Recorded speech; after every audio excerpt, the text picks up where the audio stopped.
Let us rise and please welcome Venerable Philip for the talk. Good evening, Bodhisattvas. It's good to see such a good turnout in Singapore. Clearly that Singapore has a lot of Bodhisattvas who have given rise to the Bodhi mind, which I assume that's why all of you are here to listen to the talk. So for tonight, we will be talking about an inspiration to give rise to the Bodhi mind.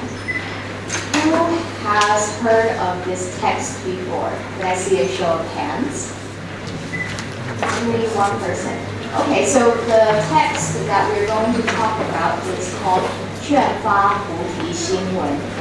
Have you heard the Chinese before? So some people are nodding and some people are shaking their head. Okay, so this text is originally in Chinese, and the Huoguangshan International Translation Center, which is based in Los Angeles in Xilai Temple, has translated this Chinese text into English, which you can see in my hand right here. It's a book.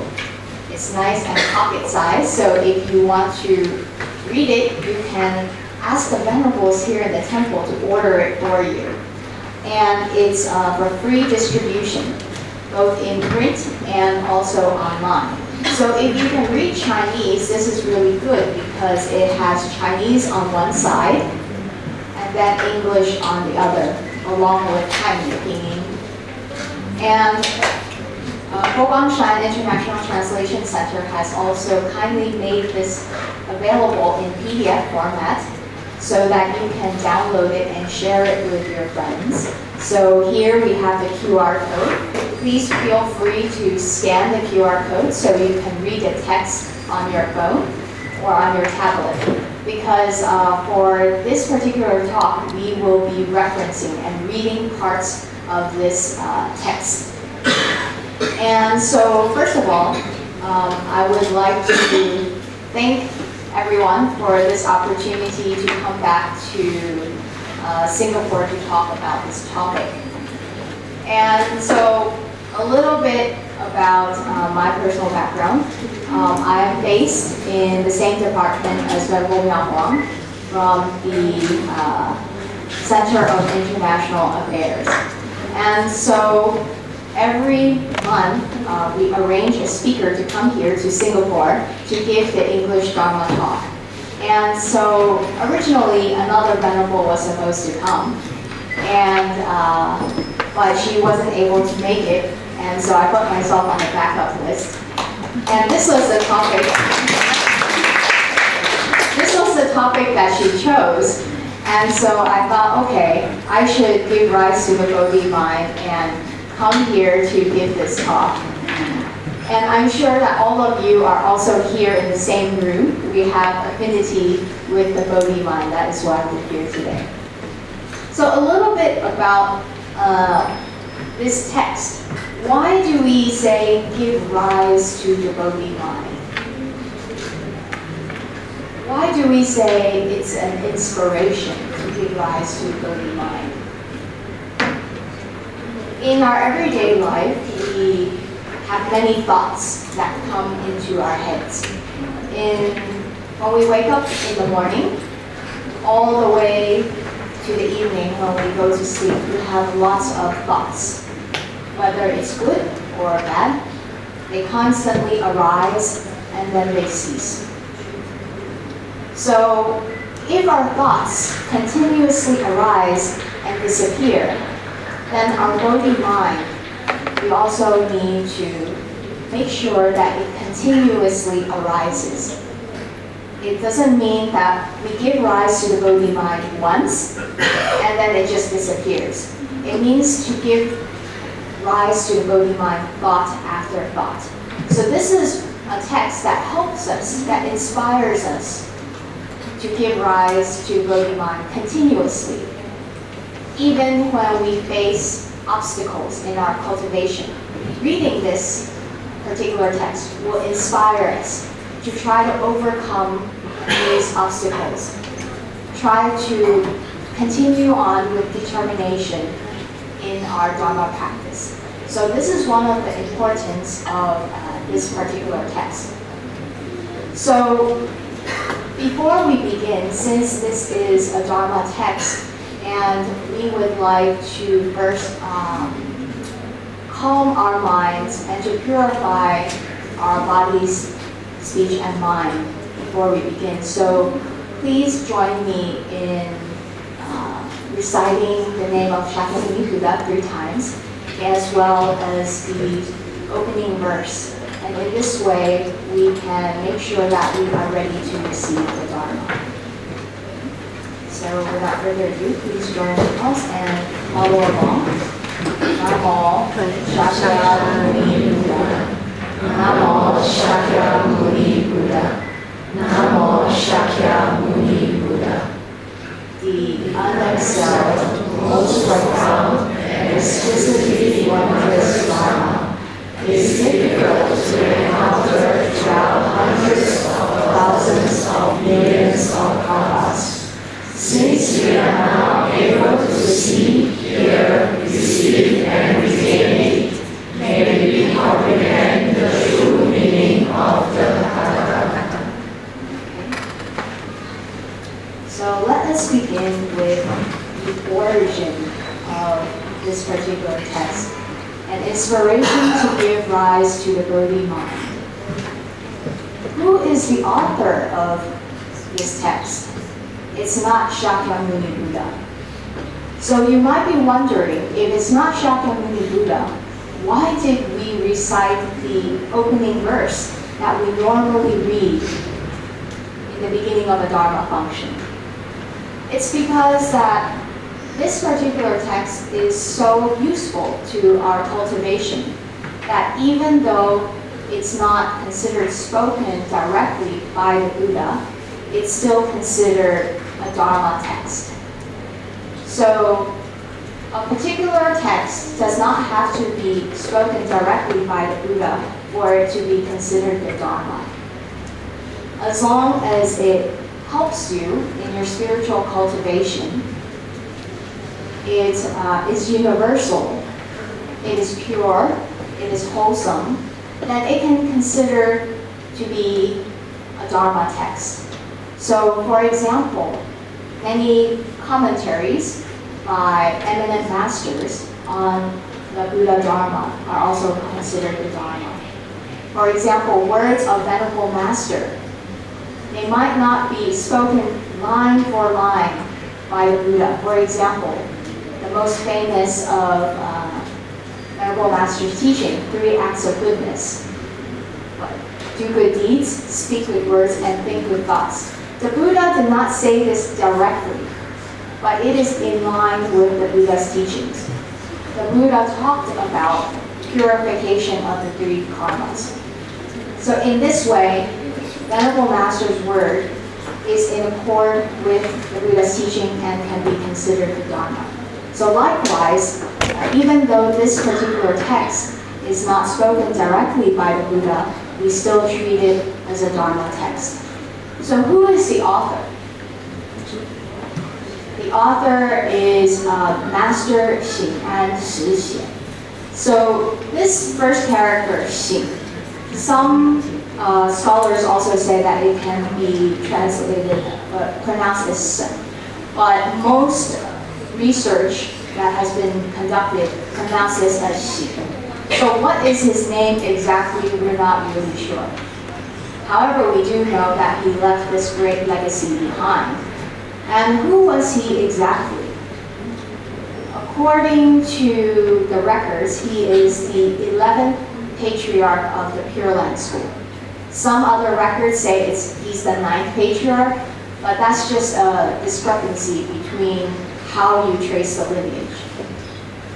So knowing that he comes from the Pure Land School, this gives us a basis for our understanding of where he's coming from. So we understand that his personal practice is nianpo, is chanting the Buddha's name. So by understanding this text, if you practice chanting the Buddha's name, you can also see how this fits in with our personal cultivation. I'm sure that many of you here practice chanting the Buddha's name, practice the Pure Land practice. So this may be a text that you want to consider in addition to the Pure Land Sutras. So Master Xing An, he is an eminent monk from the Qing dynasty, and the legend has it that he chants 100,000 recitations of the Buddha's name every day. So how many of us can say we have recited the Buddha's name for 100,000 times every day? That takes some diligence. Even if it's considered ineffective, whether it's effective or not, just to have that perseverance to do it every single day is a cultivation in itself. Now, this particular master, he went to visit King Ashoka Temple, Ouyuan-si, in Ningbo, and that's where the Buddha's relics are housed. And so upon seeing the Buddha's relics, he was so joyful and elated that he burned part of his finger as an offering to the Buddha because he felt that he didn't have anything better to offer. So he could only offer his most prized possession, which was his body, to the Buddha. And he also offered light and made 48 vows. Then the Buddha's relics radiated with light. So from this particular legend, we can see that he is well cultivated, that he has some fruition to his particular practice.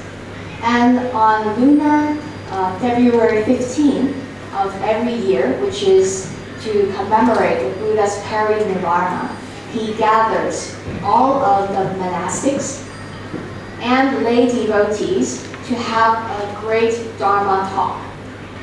And during the Dharma talk, he persuades and encourages all of his disciples to give rise to the Bodhi mind, as well as to practice Pure Land cultivation. So he does this for every single year. And this particular text stems from his wish to encourage disciples to give rise to the Bodhi mind. And because of Master Xing An's cultivation, he was able to predict when he was going to pass away.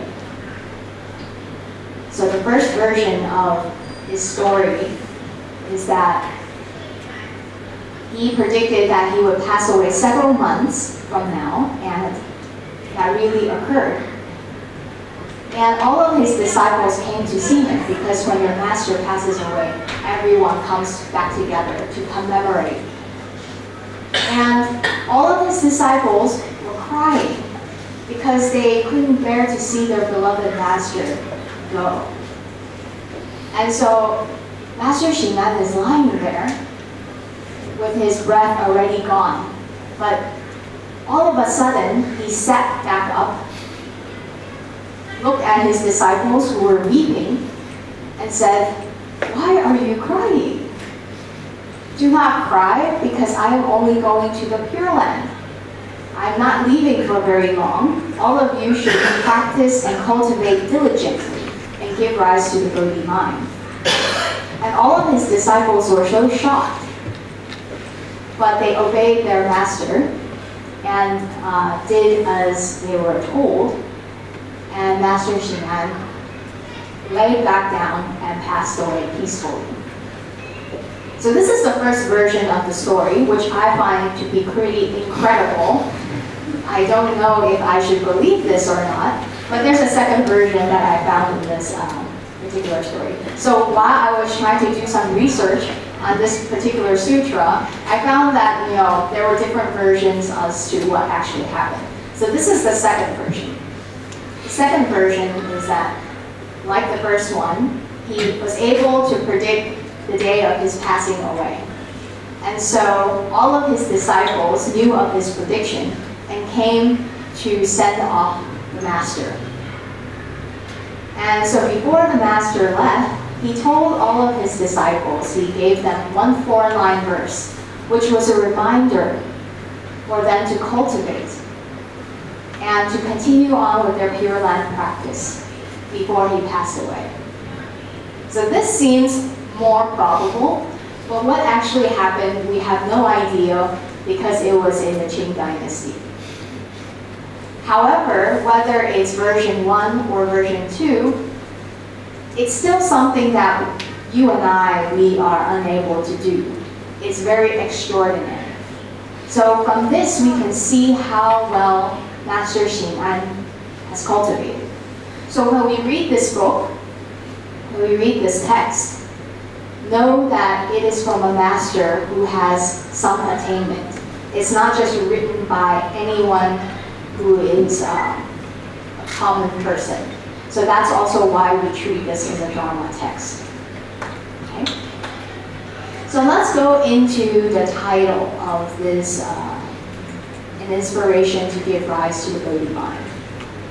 So this Chinese title is called 劝发菩提心文. The first word 劝 can be translated as to inspire, to exhort. To exhort is kind of like, it means a parent who is trying to coax, trying to encourage your children to do something. Why do we say inspire, exhort, or to encourage? Why can't we say force? I force you to give rise to the Bodhi mind. I command you to give rise to the Bodhi mind. Because the Bodhi mind is not something that you can just say, I'm going to give rise to it now, and it automatically, spontaneously arises. It's something that we need to nurture, something that we need to develop, something that is slow. It's not instantaneous. So by saying inspire, encourage, it's giving a very positive meaning to this. It's saying if you don't have it now, hopefully by reading this, you'll feel encouraged. Why do we need encouragement?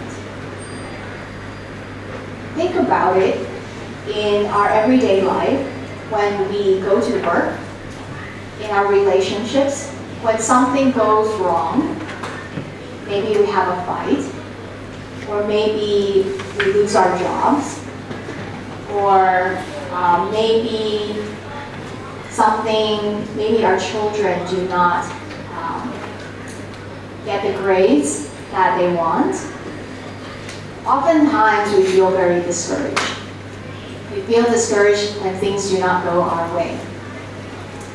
So sentient beings, when we face obstacles, we often lose the courage to keep going forward. We shrink, we regress. So in our cultivation, when we meet these obstacles, oftentimes we will feel like giving up. For example, if you say, I would like to be more compassionate. So you make a vow, I want to be more compassionate. I will not get angry. But then when you go home, you see your husband, you see your wife, you see your children are throwing a tantrum. Then all of a sudden you feel the anger come up again. And because you get angry, then you get even angrier at yourself for getting angry. You say, how come I made the vow not to become angry? I need to be more compassionate. And yet I still become angry. And then you think, okay, maybe this cultivation is too hard. Maybe I cannot do it. So maybe I should forget my vow. Oftentimes we are discouraged. So that's when we need good Dharma friends to encourage us along the way. And this is the first meaning of 劝. The second character means to give rise or to initiate.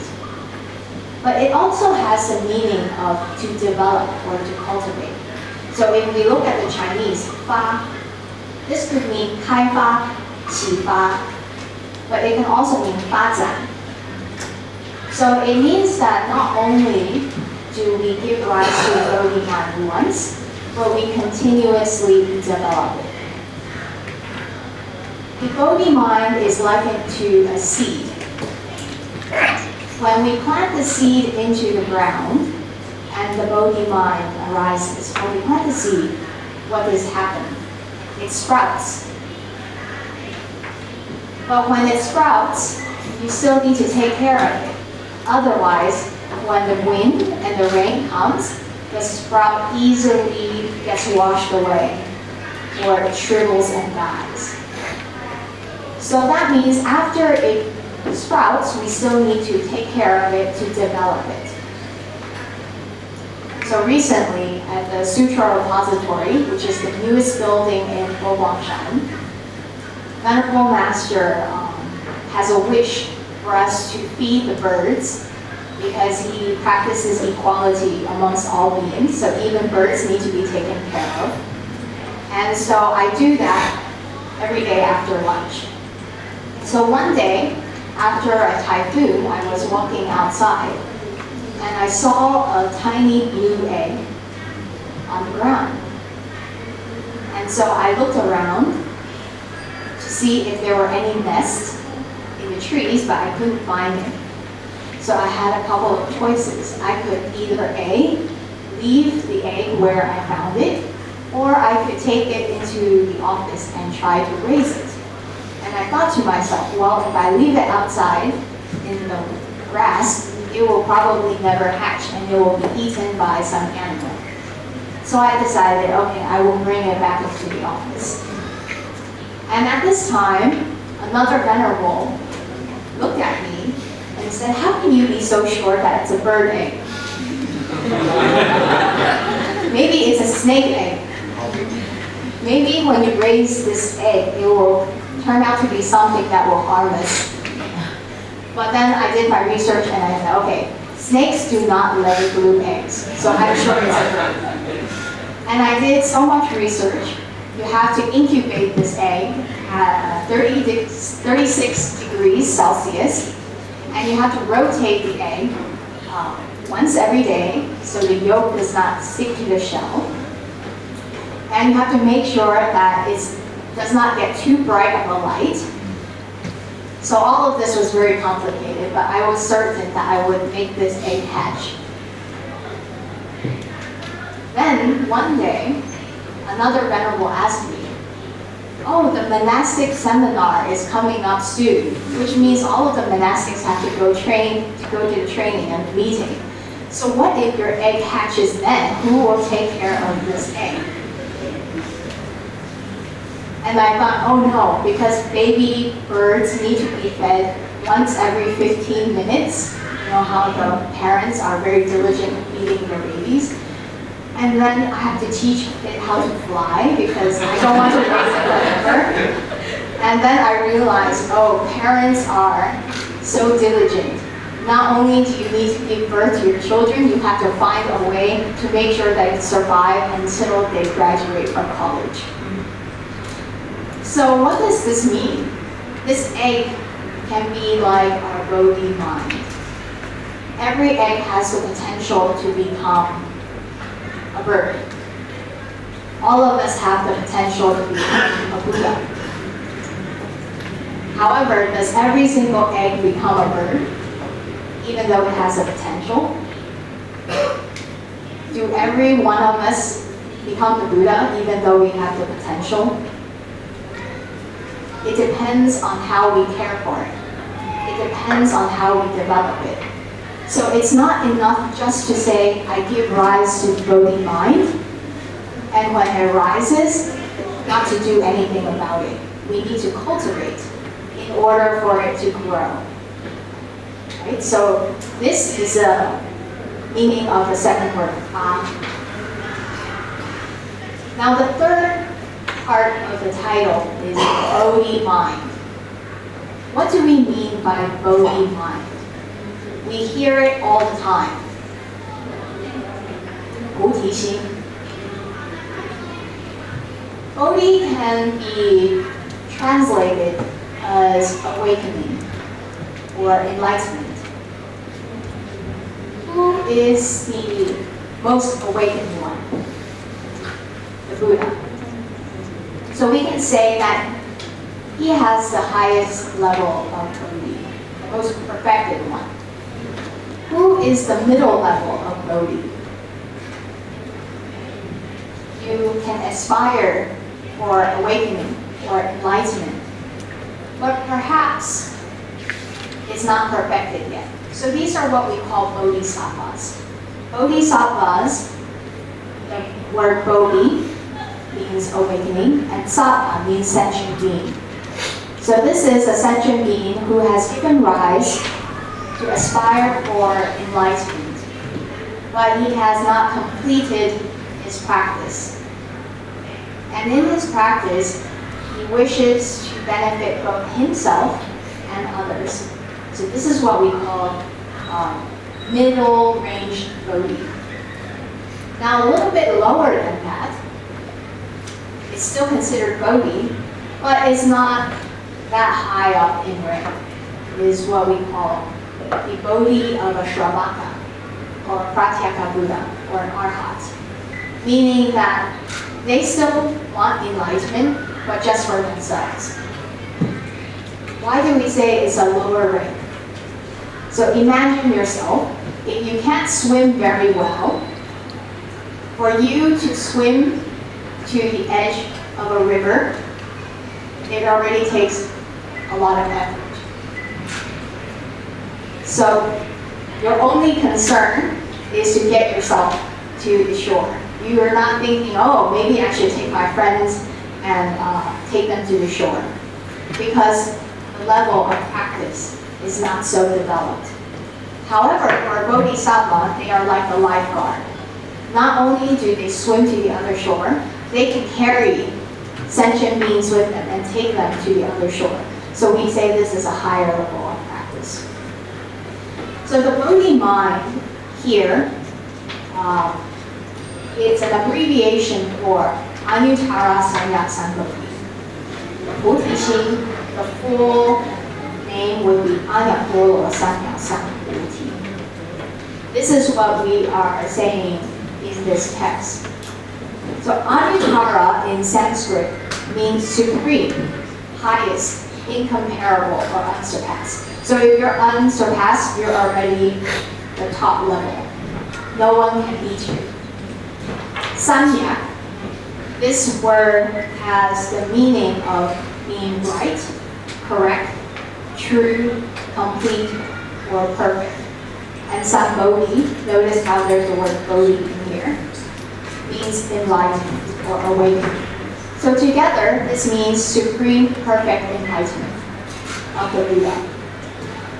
So whenever we say Fa Xin, Fa Xin, Fa Bodhi Xin, so oftentimes if you're acquainted with a temple, you might hear your Dharma brothers or Dharma sisters say, oh, 发心，我们一起来发心做这个， or 发心吃饭，发心当义工。So what does this 发心 actually mean? You can say, okay, give rise to your mind. What kind of mind are you giving rise to when you do anything? When you're eating. 发心吃饭 does not mean that, oh, I'm going to eat a lot, right? What it means is that no matter what you do, you're giving rise to the Bodhi mind. Are you eating with the mind of Bodhi? Or are we eating with the mind of greed, hatred, and ignorance? So this is something for us to reflect on. So when we say 发心, it means 发菩提心. So we constantly self-reflect and ask, when I wish to cultivate, is it really because I am giving rise to the most supreme wish for awakening? Or do I have some other motives? Do I have some other intentions? So this is also what it means by bodhi in title. Okay? Then the last part, one, means a text or a piece of writing. It's not a jing. The jing would be a sutra spoken by the Buddha. But for this one, you can consider it to be a commentary, and so we still treat it as a Dharma text. Next, I would like to talk a little bit about the importance of a Bodhi mind. Why should we care about the Bodhi mind? So, according to the Dharma Samhiti Sutra, BODHI Jing, it says that all practices of a bodhisattva are based on the foundation of a Bodhi mind. So what this means is that the Bodhi mind is the ground level, is the foundation for us to build all of our Dharma practices. Without the Bodhi mind, there's no foundation for us in cultivation. So from this, you can see that it's very important. And then another particular text is that the Avantasaka Sutra, or Ayanjin, says that the Bodhi mind is like a seed to all of the Buddha's teachings. Without the Bodhi mind, we don't have the Buddha's teachings. And for those of you who may have taken the 5 precepts, in the precept ceremony, when we receive the 5 precepts, there is a line that says, upholding the 5 precepts without making a vow gains very little merit.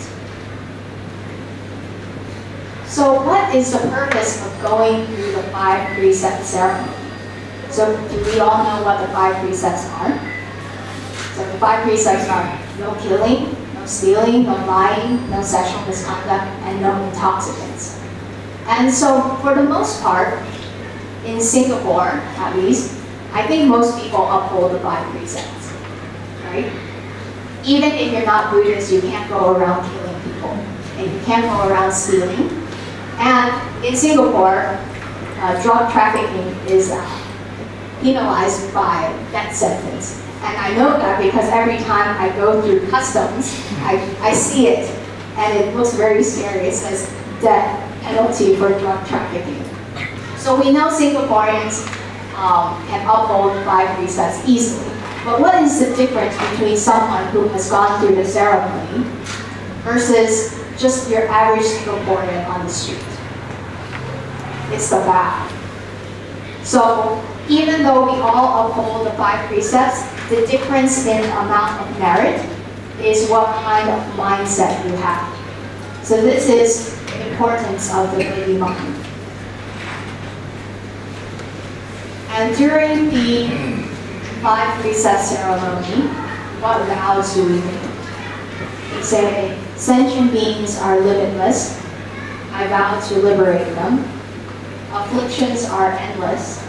I vow to eradicate them. Teachings are infinite. I vow to learn them. Buddhahood is supreme. I vow to attain it. So this is the essence of a bodhisattva's vows. Let me just switch my microphones here.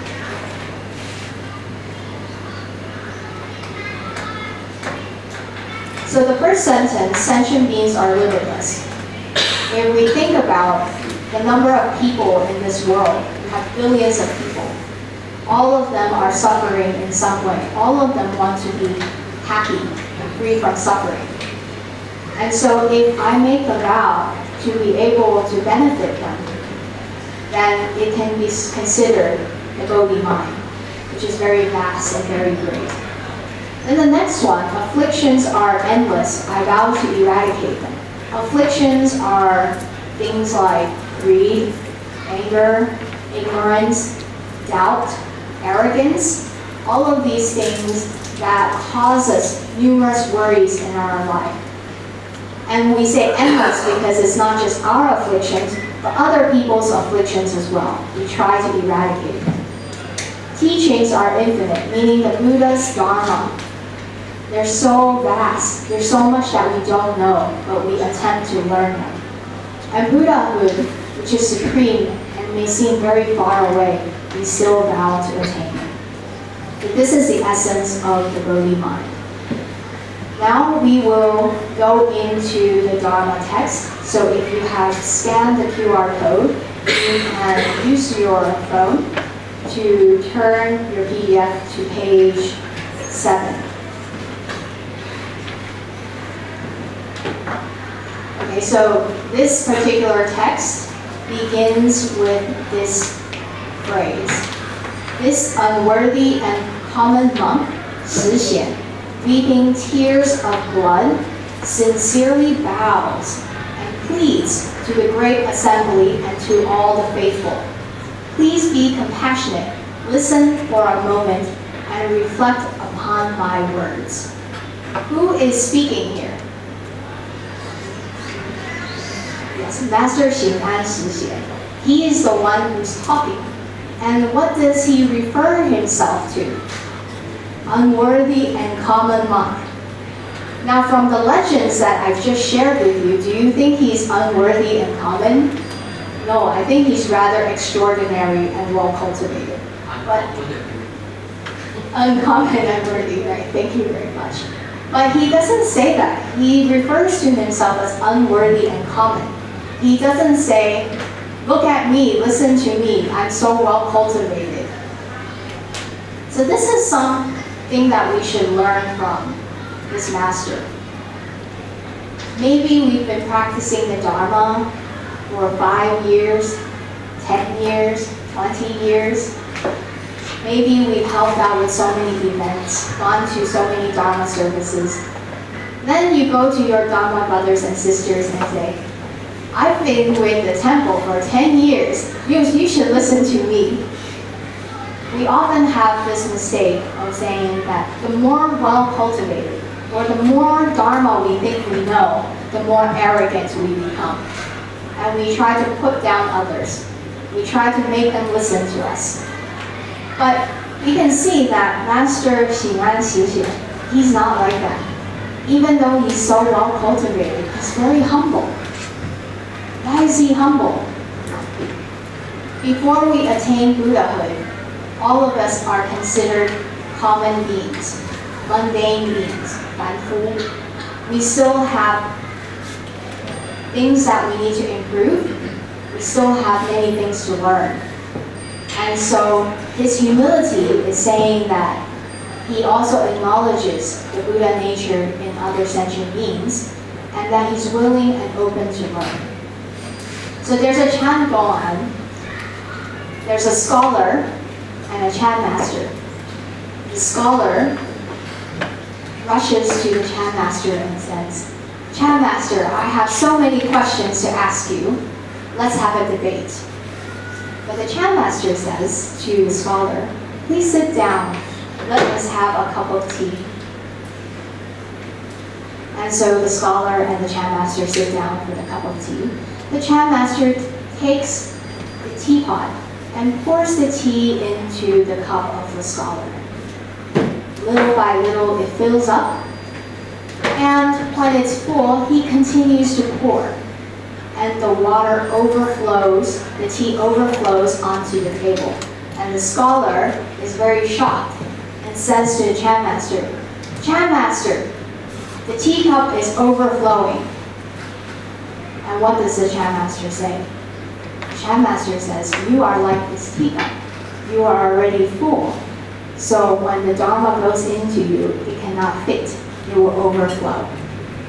So likewise, when we say we are unworthy and common, we recognize that our cup is not full. There's still place where we can be open and receptive to the teaching. But if we think we are full, no matter what other people say to us, we won't be able to accept. So this is a good inspiration for us to remember to stay humble. Next he says, once I have heard that the main gate for entering the path is first to give rise to a bodhi mind. Among the urgent tasks of cultivation, the foremost is to make a vow. Having a vow, all beings can be liberated. Having a bodhi mind, Buddhahood is attainable. Yet without a great mind and a firm and profound vow, one is trapped in the cycle of birth and death through countless kalpas. The Flower Adornment Sutra says, forgetting the bodhi mind, but cultivating wholesomeness is called the action of Mara. if forgetting the Bodhi mind is like this, what more would it be for one who has never set one's mind on the Bodhi path? Therefore, if one wishes to learn the Tathagata vehicle, one must give rise to one's Bodhi mind without delay. So this is the first section of this particular text. So let's break it down a little bit. That was a very long passage. To sum it up, Master Shi Xian, he talks about the cause, condition, and effect of our cultivation. Depending on what kind of cause we put into our practice, we will gain a different result. The first one, he says, is that if you have the Bodhi mind, you make the great vow as the cause, and you have the condition that you practice trying to liberate all sentient beings, and you actualize the four universal vows. What is the result? The result is that Buddhahood is attainable. You can reach Buddhahood. However, if you do not have this great mind or firm, profound vow, no matter how much you cultivate, no matter how many kalpas we practice, we still trapped in the cycle of birth and death. It's useless. So this can be likened to the metaphor of a seed. When you plant the seed into the ground and you fertilize it, you give it water, you give it sunshine, what happens to this seed? It grows from the ground. Now depending on what kind of seed you put in, it might take longer or shorter, but eventually it will sprout and it will grow into a tree. However, if you don't put the seed into the ground, the seed is like a cause. If you don't put the seed into the ground, and you just keep fertilizing the ground that does not have a seed, you keep watering, you give it sun, you keep flipping the soil around, you turn it, nothing will grow. No matter how many years you keep fertilizing the soil, nothing will grow. So likewise, if we don't have the Bodhi mind, no matter how much we cultivate, nothing will grow because you haven't planted the seed. Now, the third instance is that we forget the Bodhi mind. And so no matter how much we cultivate wholesomeness, it's still considered the action of Mara. So it can be likened to when you plant the seed into the ground and you forget about it. So no matter what happens to it, it's very hard for it to grow into a proper plant. It's just like one of the seeds that's tossed outside. And maybe the weeds will overtake it. So these three types of cause, condition, and effect give us a guideline on how we should cultivate. Okay? So here you can see on the screen in picture, if the seed is like our Bodhi mind, our bodhicitta, then the roots, we say we should develop wholesome roots, sankyam. So as our roots get deeper and deeper, our fruit of Buddhahood, the closer we are to attaining Anuttara Samyak Sambodhi. So likewise, this process is not instantaneous. It's something that we need to nurture. So please do have compassion for yourself and for other people when cultivating. Do not say, oh, you should do this or that. It's something to be developed and nurtured. Okay? So in the next part of this text, it says, there are many vows with different forms. Without an explanation, how is one to know the right path? For this reason, I briefly describe it as follows. So this is where we enter the heart of an inspiration to give rise to the Bodhi mind. He's saying that people who cultivate make different type of vows. And now he's going to tell us what's the difference between them. So he gives us 8. The first one is evil. The second one is right. Third is true. Fourth is false. Fifth is great. Sixth is small. Seventh is partial. And the 8th is considered perfect. So we know the 8th one is considered Anuttara Samyak Sambodhi. However, there are still 7 other types of vows. Which one are you when you cultivate? Which one are you when you come to the temple? It's not something that we need to report to anyone, oh, I made this type of vow.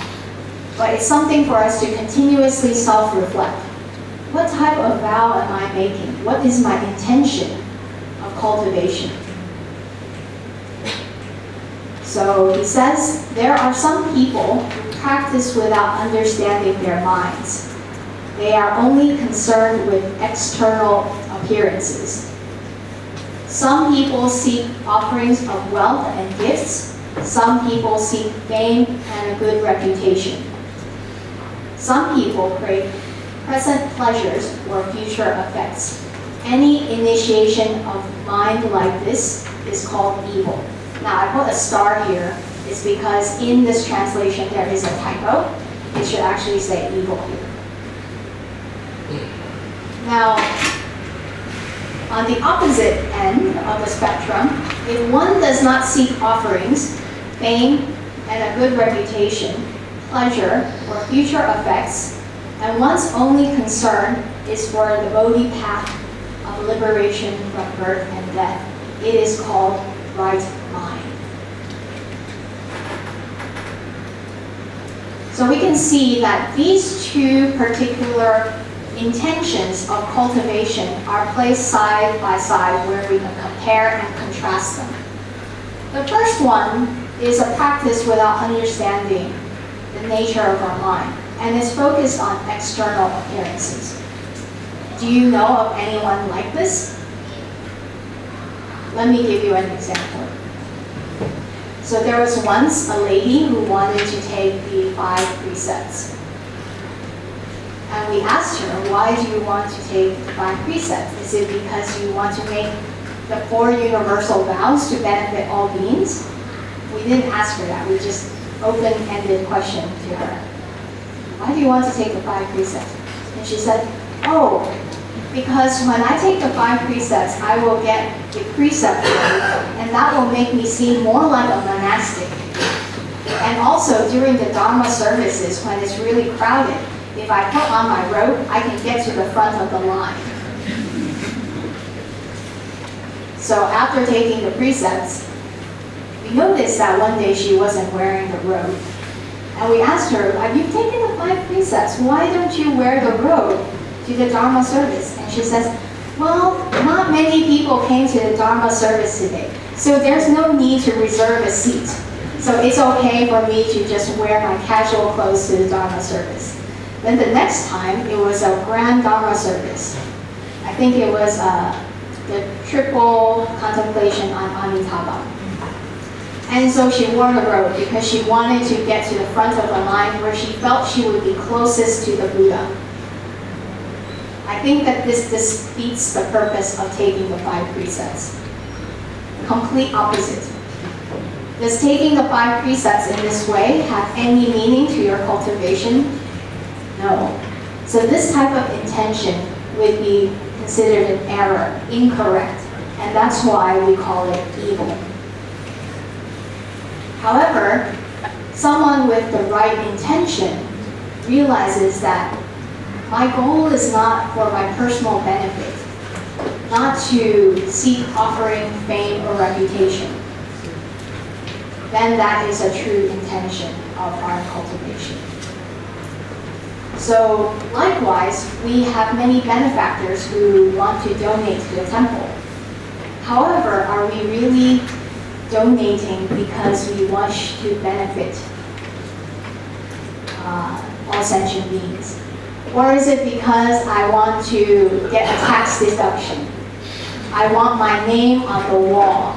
So I notice when we go around the Singapore temple, you have all of these names of the benefactors. So maybe you want to donate because you want your name to last forever on that building. So don't laugh, because there are people who actually do this. So what this tells us is that we should continuously self-reflect to say, what is our intention of doing every single action? Okay. So next, he says, if one seeks thought by thought, the Buddha way above, and and one wishes to liberate all sentient beings, mind after mind below.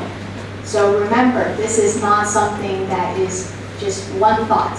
It's continuous practice every single day, every single moment. Seeking the Buddha way above, meaning seeking enlightenment, seeking the Dharma from the Buddhas, the Bodhisattvas. But at the same time, lending a hand down to guide those who are also on the spiritual path to come along with us to achieve Buddhahood. If one learns that Buddhahood is long and far away, but never fears and retreats, if one contemplates that sentient beings are difficult to rescue, but never tires, if, like climbing a mountain of 1,000 miles, eventually one shall reach the summit. If, like climbing a tower of 9 floors, in the end one shall reach the pinnacle. This is called true mind. So it means that even though you realize Buddhahood is so far away, it seems impossible. But Master Shi Xian, he says that this is like climbing a mountain. When you first start off, maybe we feel out of breath. We feel it's very difficult. But if we do it step by step, eventually we will get there. So this is what we call true mind. However, if on the other hand, one commits wrongdoing but does not repent, knows of a vice, meaning a shortcoming, but does not remove it, if one is clean on the outside yet filthy inside, diligent at the beginning and idle at the end. If one has a good heart, but one's deed is mixed with the desire for fame and fortune, and if one has the practices of wholesomeness, but is polluted by action of wrongdoing, this is called false mind. So let's do a compare and contrast. What's the difference between false and true? How do you know if your intention to cultivate is considered true or false? So on my particular trip here to Singapore, I've met lots of obstacles. So the other day at the airport, I was flying out to Malaysia. And so my flight was at 9:30 on AirAsia. Nothing against AirAsia. So we got on the plane at 9:30. And an hour later, I was still on the plane, not in the sky, but still at the airport. And then they told me that the plane has malfunctioned. So everyone please get off the plane. And we have to try to find another flight to get to Malaysia. Now at this point, I was very tempted to call the Singapore temple and say, it's okay. Why don't we change the flight to another day, and I will just come back to the temple because it's very tiring. However, another part of me wanted to get to Malaysia. So I said, okay, it's all right. No matter how long this delay is, I will eventually get there. So likewise, many of you probably have gone to vacation. And you probably have experienced delays, traffic, or other obstacles on your way. But if you are really, really set on going on your vacation or getting to your destination, even if you have to take a detour, even if you have to change a flight, you still want to get there, and you will eventually get there. So this is what we mean by true vow. When you really want to practice, to reach awakening, to benefit all sentient beings. No matter how many obstacles we face, no matter how many detours, even if you use Google Maps and you get lost, and you end up having to take a 2-hour drive instead of a 15-minute road, eventually you will still get there. However, if your intention or your vow is not strong, then maybe when you meet an obstacle, you say, okay, I don't really want to go on this vacation, let's just go home. So that means that intention was never true, and that's why we call it false. So using this metaphor, we can examine whether our intentions are genuine, or maybe it's just something that we do because everything is so smooth, but whenever we hit an obstacle, we don't try. Okay? So the next part of the text, he says, if having liberated all sentient beings, one's vow is completed. If having attained Buddhahood, one's vow is fulfilled, it is called great mind. On the other hand, if one contemplates the three realms as a prison and the cycle of birth and death as the enemy, if one aims for self-liberation, not for the liberation of all, it is called small mind. Okay, so this is the two. It's not to say that small mind is bad or small vow is bad. It's much better than having an evil vow. However, why do we call it small? Because we only want to benefit ourselves. So compare oneself to the billions of people in this world. We are like a speck of dust. That's why it's called small. However, if we want to liberate all sentient beings in this world, then it's considered very great, very vast. This is what makes the difference between the Arhat and the Bodhisattvas. So Arhats make a small vow, small Bodhi vow, whereas Bodhisattvas make a great vow to liberate all beings. What's the motive, or what's the determining factor between small and great vow? What's the difference between Arhat and Bodhisattva? Compassion. If one has compassion, one reaches out to other sentient beings who are suffering. Without compassion, you will only wish for your own benefit. So the difference between making a small Bodhi vow and a great Bodhi vow is how we develop our compassion for other beings. The next he says, if one sees there are sentient beings and Buddhahood outside of one's mind, and makes a vow to liberate sentient beings and to attain Buddhahood, and if one is not able to forget one's merits and break through worldly knowledge and views, this is called a partial mind. If one realizes that one's intrinsic nature is as a sentient being, and therefore one vows to liberate it, that one's intrinsic nature is Buddhahood, and therefore one vows to attain it, that there is no existence of a phenomenon away from one's mind, that using a mind of emptiness, one makes a vow of emptiness, practices the way of emptiness, and achieves the fruit of emptiness, and that, however, even emptiness in actuality has no form. This is called a perfect mind. So that's a very long passage. If we break it down, it means that one is imperfect and the other one is perfect. As we know, the Buddha has perfect Anuttara Samyaksa Bodhi. So anyone who is not a Buddha has a partial vow. However, just because we have a partial vow does not mean that we don't strive to make a perfect vow. So it can be likened to taking a test. The full score, full mark, is 100%. Anything less than 100% is considered partial mark. So when we reach Buddhahood, we reach 100%. But before we do, everything is considered partial.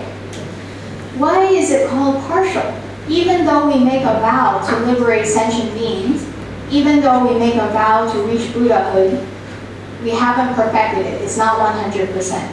So sometimes in our cultivation, we still get attached to worldly knowledge and views. So I have a little story for all of you. So there is a university professor who gathered all of his students, graduating students, to have coffee with him. And he placed many different kinds of coffee cups on the table and asked his students to choose a cup of coffee. So after all of the students carefully selected a cup of coffee, he said to the students, look at which cups are still left. The cups that are plain looking, that are plastic, that no one wants, are still on the table. And you have all selected the cups that look the most interesting, look the most beautiful. However, the coffee is still the same. So this means that in our everyday life, we chase after many external things, all of the packaging. However, this doesn't change the essence of what it means to be human, what it means to cultivate. So the coffee can be likened to Buddhahood. It can be likened to cultivation. However, instead of drinking our coffee, instead of cultivating, we get so caught up in the cup that we forget about the content. So this is what we mean by partial vow. Even though we have good intentions, we still have attachments. We forget. So this is the difference between partial and perfect. So now that we know about these 8 different forms of a vow, to know them is to know how to examine them. Having right examination, one knows how to accept and how to reject. Knowing how to accept and reject, one can give rise to the Bodhi mind. How does one examine them? So, in the Eightfold Path, there is one that's called right effort. Right effort doesn't mean that you do something very hard. You concentrate a lot. It has to do with our mind. Remember, cultivation is all about the mind, the intention. So to be putting in right effort is to constantly examine our mindset, our intention. Is it wholesome or is it unwholesome?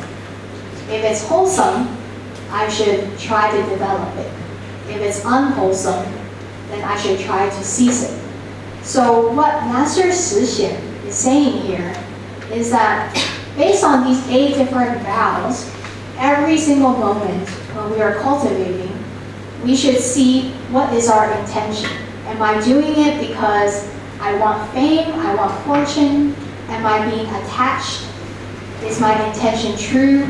Do I really want it, or is it just because, someone told me to do it? So by doing this, we can say, all right, evil and right, which one do we want to go for? We want to go for right vow. True and false, we want to go with what is true. Great and small, we want to go with what is great. Partial and perfect, we want to aim for a perfect Bodhi mind. So by knowing this, we can constantly examine and adjust our intentions as necessary. Okay, so this is the first part of our Dharma talk. For tomorrow, I will be talking about the 10 conditions in which we develop this Bodhi mind. So right now, I would like to open the floor to any questions that you might have regarding 8 types of vows or the Bodhi mind.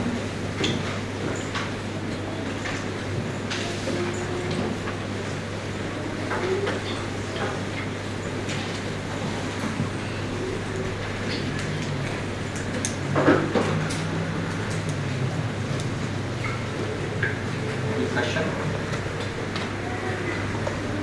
Dharma can sidetrack this. Okay.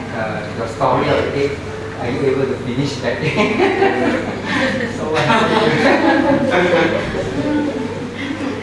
So the egg unfortunately did not hatch. So just like our Bodhi mind, unfortunately we have not attained Buddhahood, so we try again. It happens that when the egg was on the ground, maybe when it fell out of the tree, it had a very fine crack, so it wasn't complete. So therefore it wasn't able to hatch. So that's what happened to it. I hope that this story has inspired you a little bit though. Then I can see the how to take care of it. It's really our.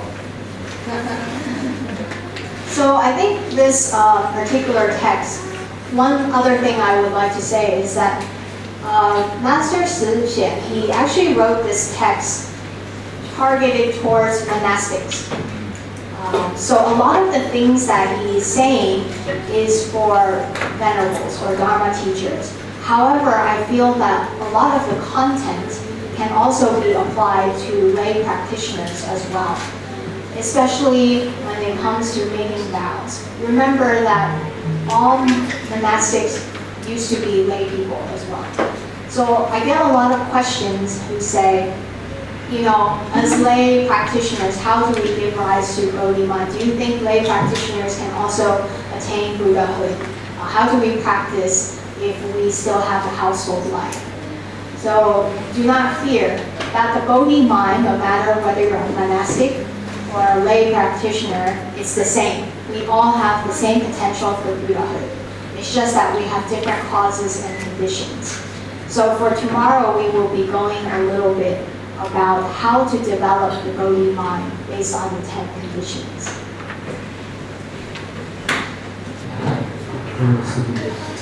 I have a question for Sifu. Maybe hopefully you can elaborate on that.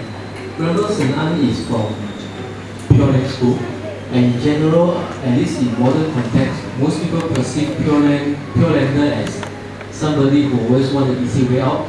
So people who chant the Amitabha Buddha's name are people who is fearful of practicing this life, difficulty in attaining any level, and hopefully quickly chant the name of Buddha and get people to Western Pure Land. Whereas this particular commentaries is from the Western Pure Land master, and he talked about BODHI. Maybe you can elaborate on that. Thank you. So oftentimes we hear of practitioners from the Pure Land school wishing to go to Pure Land as an escape from suffering. But in the Pure Land Sutras, it says that in order for one to be reborn in the Pure Land, one needs to generate the Bodhi mind, as well as a lot of merit. And one of the ways to generate merit is to make a vow. And so we can see that Master Xin An Si Xian, is actually reminding everyone who practices Pure Land cultivation to be mindful of the Bodhi mind. Why do we want to go to the Pure Land? It shouldn't be because of our own personal benefit. One of Amitabha Buddha's vows is that any sentient being who is in the Pure Land will be able to have non-regressing Anuttara Sambodhi, which is perfect enlightenment that we said. So if you were to go to Pure Land, you know that you won't regress. You will be able to achieve Buddhahood. However, in our Saha world, there are so many obstacles that when we encounter them, we will regress easily. We get disappointed, we get discouraged, we get frightened, and we think, okay, maybe I cannot do it. But if we were to go to Pure Land, it's a very good environment for us to cultivate. And so when we come back, we can help more sentient beings. So that should be our intention of going to the Pure Land, so that we have the skills to come back and help more people. So I liken it to a school. The Pure Land is like a school of Dharma. Why do children go to school? Why do you go to university? If you ask some students why you go to school, they say, I don't know. My parents told me. Because I can get a good job and earn lots of money. If I don't go to school, I won't earn money. So that is their intention of going to school. But if you ask other young people, why do you want to go to school? They may say, I want to learn the skills so when I graduate, I can contribute to society. Now, do you see the difference between the two students? One is going to school for themselves, and the other is going to school for others. So likewise, when we want to go to the Pure Land, maybe the first person said, I want to go to Pure Land so I can be happy, I can enjoy all the lotus ponds, all the music, all the beautiful pavilions. Then the other Pure Land practitioner says, I want to go to Pure Land so I can learn the Dharma from Amitabha Buddha. So when I come back, I can also be like the Buddhas and Bodhisattvas and help more people. So Master Xing An Sishen is telling us that we need to also be mindful of our intention when we chant the Buddha's name, when we wish to go to Pure Land. Is it for ourselves or for others? And the one criteria that it says in the Pure Land is that if you wish to be born there, the guaranteed way is to make a Bodhi vow and to cultivate the merits to get there. So I hope that answers your question.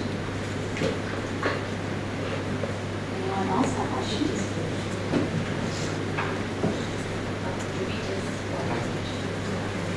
Maybe to clarify. So I think the mindset of a lot of Buddhists is must chant a lot so that it's kind of like an actually want to the Pure Land. But for people who doesn't really enjoy chanting, but really they like to do more voluntary work.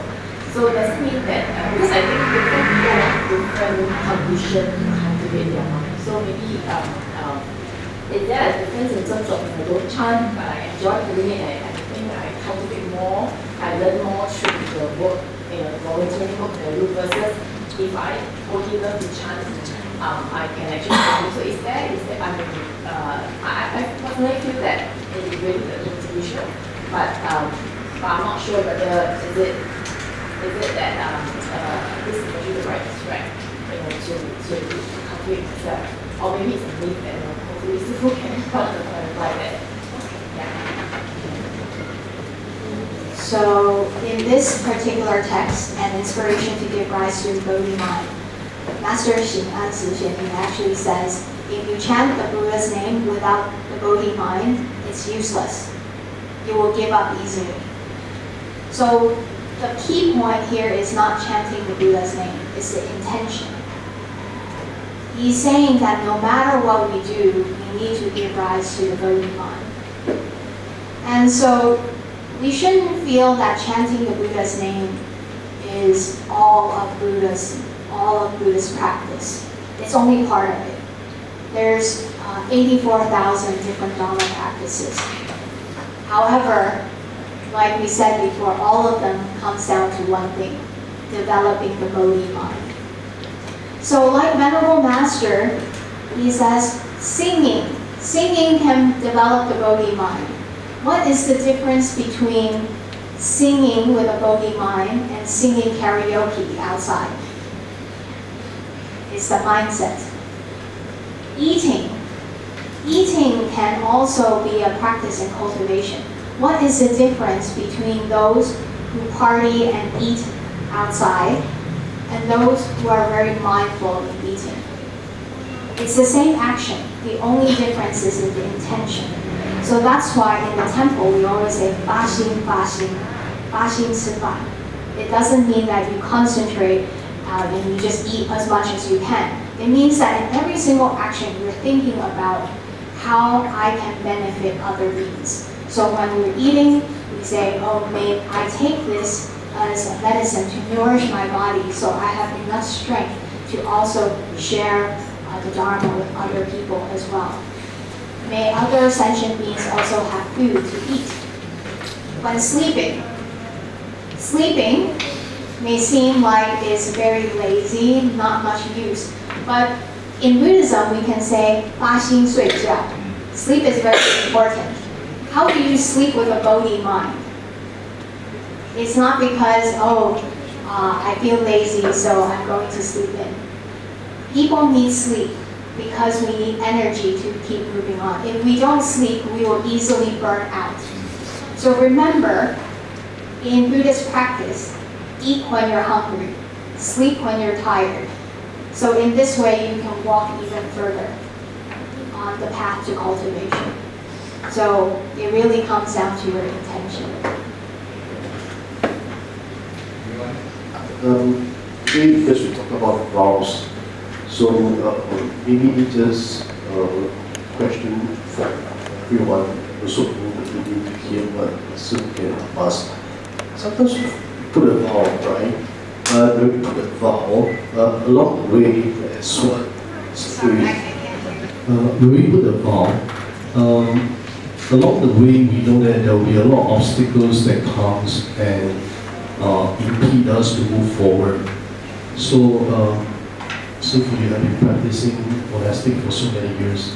How do we overcome this kind of obstacles so that to keep ourselves moving forward and moving forward? Although we know that there's always a focus in front to reach the Buddhahood, but as we are not in the monastic world, it will not be so easy for us.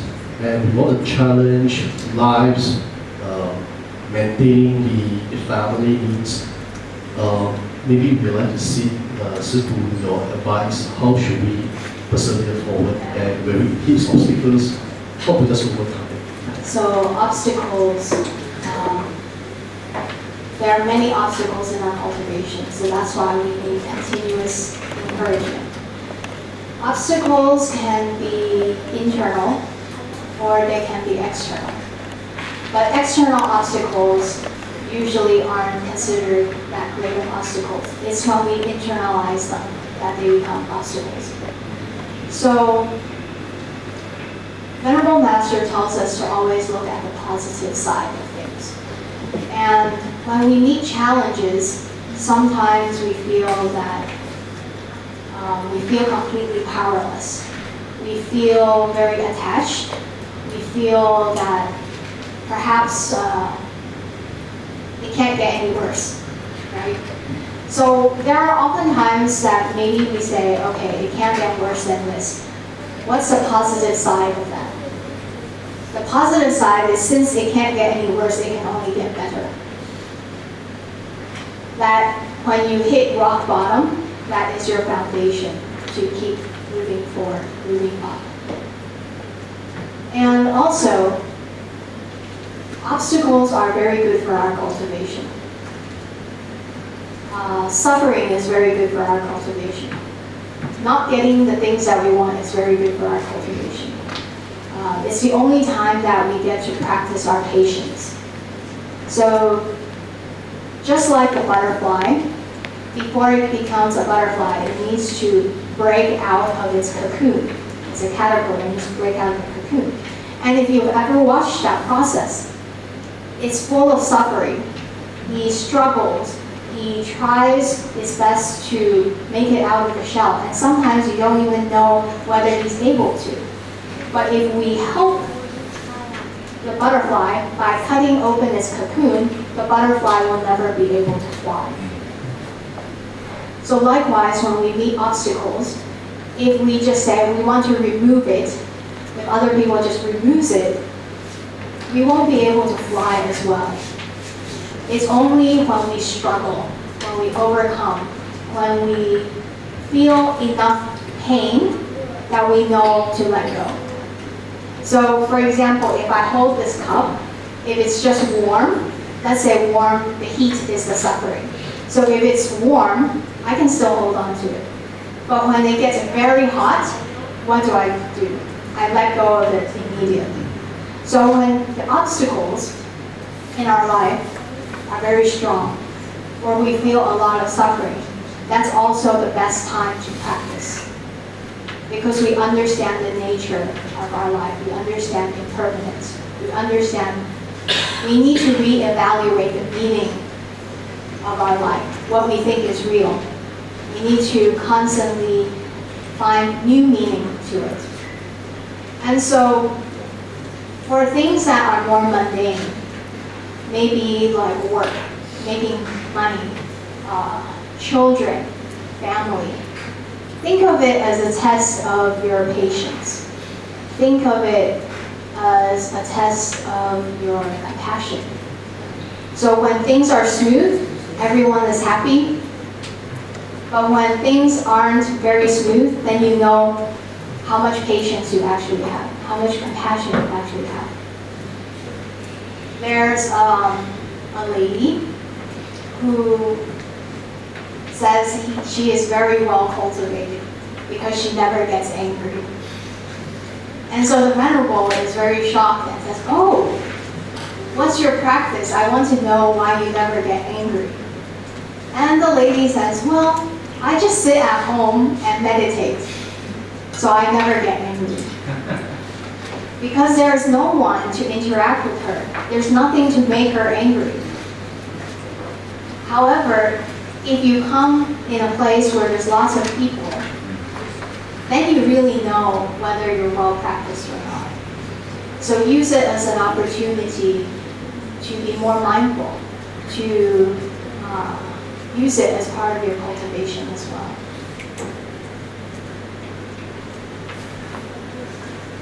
So just now you mentioned meditation. So can meditation help to attain Buddhi mind? So one thing about Master Xing'an Xingchen, he's not only a Pure Land patriarch, he has also practiced extensively in the Chan school. So we say 禅境双修. In order for us to develop the Bodhi mind, it also means that we need to be aware of our own mindset, our own intentions, our own thoughts. And if our mind is very scattered, it's hard to investigate what's actually going on in our head, what's going on in our heart.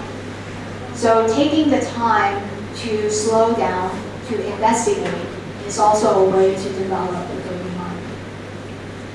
So of course we can divide Chan practice into two types.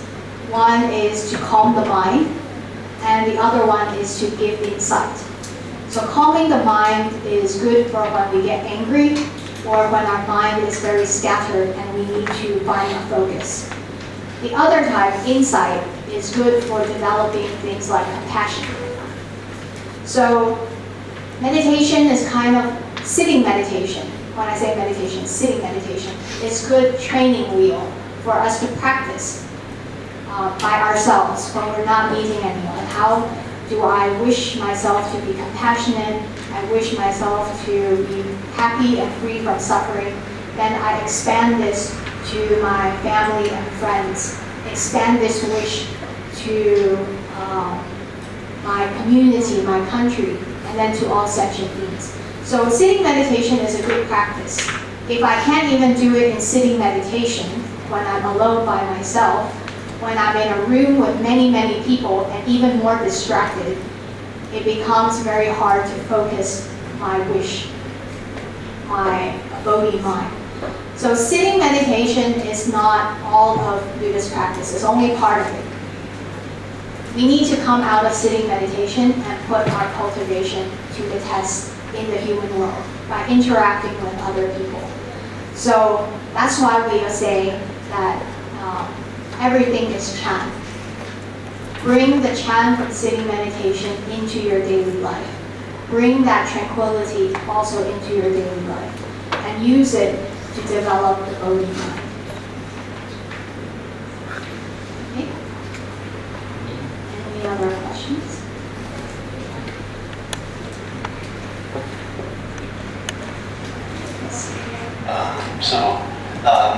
What if we have people around us where we used to have a Bodhi mind, right, and used to be very practitioner and practice very well, yet halfway along the way, sometimes things get busy, like I mentioned, right, and along the way it starts to stay away from the Bodhi practice. How do we, apart from just now you mentioned the intent and the understanding of it, but for people like this, how are we going to bring them back? Because I've seen people, moving away, and it's very sad to see this kind of people that we know and moving away. and how are we going to bring them back? Is there any more easier way to say, hey, come, there's a suite here, you can come here and eat the suite and probably you enjoy it, something like that. Yeah, so is there any usual way that you probably have seen in a monastic temple in probably in US or anything that you see people walk away and then you encourage them to come back? Okay, so your question, I can hear there's two parts. So one, if it's other people. If it's other people, then you have to use skillful means to get them back. If it's yourself, you should read this text. So we will explain and answer your question in part 2 tomorrow. So if you're not able to come for part 2, read the rest on the PDF. It says that there are 10 conditions or 10 ways that we can help develop and nurture our Bodhi mind when we meet obstacles. So stay tuned, please come tomorrow. If not, I think you can watch the rest of the video on YouTube. And so before we end for this evening, let us read the dedication of merits together to transfer all of that we've learned to all sentient beings. Please join your palms. May kindness, compassion, joy, and equanimity permeate all worlds. May we cherish and build affinities to benefit all beings. May chant pure and possess inspired humility and patience. May our humility and gratitude be rise to great cause. Thank you very much. Thank you, Venerable to you. Let's give us a round of applause for everyone rise and join palms and bow to Venerable to you. Thank you.